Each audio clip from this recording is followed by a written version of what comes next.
À tous, nous voici donc arrivés au troisième cours du module Initiation à l'entrepreneuriat qui sera consacré à l'intrapreneuriat. Oui, intra, pas entrepreneuriat. L'intrapreneuriat est donc défini comme étant la mise en œuvre d'une innovation par un employé, un groupe d'employés ou tout individu travaillant sous le contrôle de l'entreprise. Donc là, on va mettre en œuvre une innovation, mais pas par un entrepreneur, pas par quelqu'un d'indépendant. Rappelez-vous, l'entrepreneur crée pour son compte, à son profit et à ses risques. Là, donc l'innovation est mise en œuvre par un employé.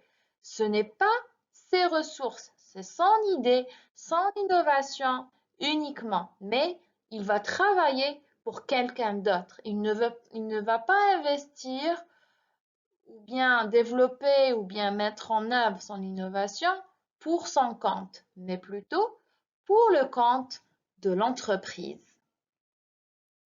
L'entrepreneur va mettre en œuvre l'innovation pour le compte de l'entreprise pour laquelle il travaille. Cantor, pour aborder la question de l'intrapreneuriat, l'a défini comme étant un acte d'équilibrage. Donc, la direction va déléguer le pouvoir à un employé ou plusieurs, leur permettant ainsi de proposer des idées, être innovant, créatif. Mais la direction va quand même maintenir un pouvoir de contrôle sur tout le processus d'innovation. Cela pour éviter toute déperdition des ressources ou des dérapages. Pourquoi? Eh bien, parce que c'est l'entreprise qui va apporter le budget nécessaire au développement du projet. Elle va proposer l'équipe. L'équipe projet, ce sont en fait ses employés, c'est elle qui les paye. Et c'est elle qui va juste les affecter pour le développement ou la mise en œuvre de l'innovation proposée par un employé, un de ses employés ou plusieurs. Donc ce contrôle est favorisé par la nécessité pour les employés d'obtenir l'accord de la direction sur les idées soumises qui conditionnent la poursuite du processus. Donc, un employé au sein de l'entreprise qui a une idée, qui veut développer en innovation. Une innovation qui va toucher certes les produits de l'entreprise, un nouveau produit ou un produit qui va être sensiblement amélioré.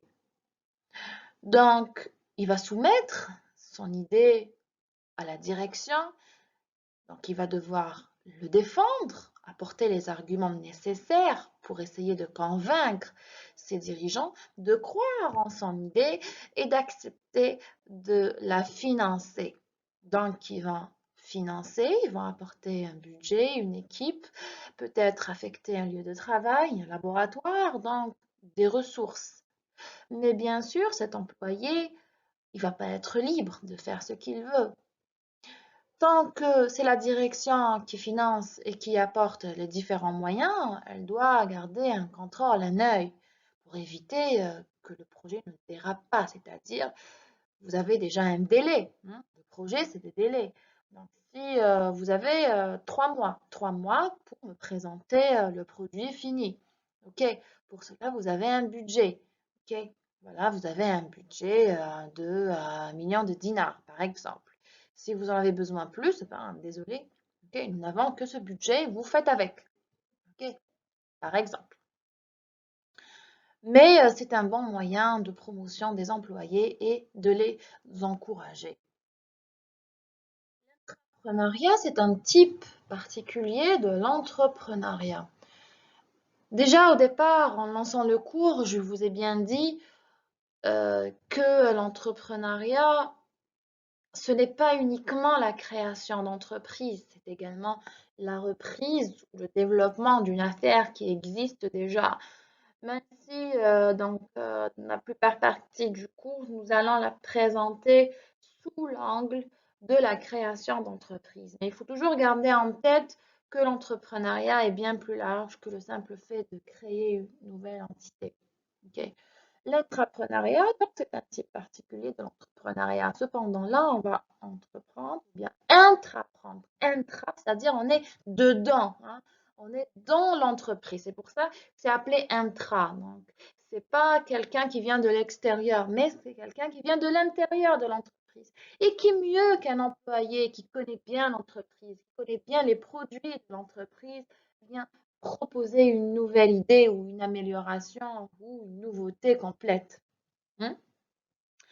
Donc c'est pour ça que c'est important. C'est important aussi pour l'employé car ça lui permet peut-être de décrocher une promotion. Certaines innovations lancées ou bien mises en œuvre au sein des entreprises ont donné vie à des filiales entières. Hein. Pourquoi pas? Là, on va voir les différentes ou bien les principales zones de différence entre l'entrepreneuriat et l'intrapreneuriat. Donc, vous avez d'un côté, l'entrepreneur travaille pour lui-même, mais l'intrapreneur est au service d'une organisation. Oui, c'est bien d'entreprendre, mais on travaille quand même pour quelqu'un d'autre. L'entrepreneur s'adapte et interagit avec son milieu. Donc, il peut s'adapter et interagir, c'est-à-dire échanger avec son milieu. Alors que l'intrapreneur doit s'adapter à son milieu. C'est-à-dire, si vous avez besoin d'un budget de 2 millions de dinars et que la direction ne peut vous accorder qu'1,5 million de dinars, ben vous devez faire avec. Hein. Si dans l'équipe projet, vous avez besoin d'un spécialiste dans les molécules et qu'on mette dans votre équipe simplement un biologiste, eh ben, vous devez faire avec, vous devez vous adapter. Okay. L'entrepreneur il peut imposer ses idées. Certes, on a dit qu'il doit savoir écouter. Un entrepreneur doit savoir écouter les gens. C'est très important. Écouter les critiques, et puis après, il décide. Ben, la personne qui critique peut avoir raison et peut avoir tort. Tout le monde peut se tromper. Mais quand même, ok, j'ai écouté, après vous avoir écouté, je décide quand même d'aller vers la production de yaourts bio, par exemple. L'entrepreneur doit convaincre. Il ne peut pas imposer à la direction de lui accorder les 2 millions de dinars. Il doit les convaincre. Il ne peut pas leur imposer son idée de développer un nouveau produit, par exemple de yaourt bio. Il doit les convaincre, apporter les rapports. Écoutez, les derniers rapports prouvent que les Algériens sont de plus en plus favorables aux produits organiques. Eh bien, les dernières études de marché ont apporté que le consommateur algérien est prêt à payer plus cher pour un produit bio, hein, par exemple. Donc, il doit apporter les arguments nécessaires afin de convaincre toujours ses supérieurs de croire en son idée et de lui accorder les moyens nécessaires pour les concrétiser. L'entrepreneur risque ses avoirs financiers. On l'a dit. Donc l'entrepreneur, je le redis encore, il entreprend à son compte, à son profit, à ses risques. Quel risque? Ben, c'est son argent qu'il met en jeu. Mais l'entrepreneur, est-ce qu'il met son argent en jeu? Ben non, lui, il est salarié. Il met l'argent de l'entreprise. Mais lui, qu'est-ce qu'il risque alors? Eh bien, il risque sa crédibilité. Parce que si son projet foire, eh bien, personne ne lui fera confiance après. On ne va plus le prendre au sérieux. OK? Parce qu'il a apporté tous les arguments nécessaires. Donc, il doit prouver qu'il en est capable. Donc, il risque sa crédibilité. Et je vous assure que la perte de la crédibilité est bien plus douloureuse que la perte d'avoir financier. L'entrepreneur décide de sa rémunération. Bien évidemment, lorsqu'il crée son entreprise, son entité, il peut décider d'être salarié, d'être manager, d'être salarié, c'est-à-dire qu'il va s'accorder chaque mois un salaire. Il va être payé les 12 mois.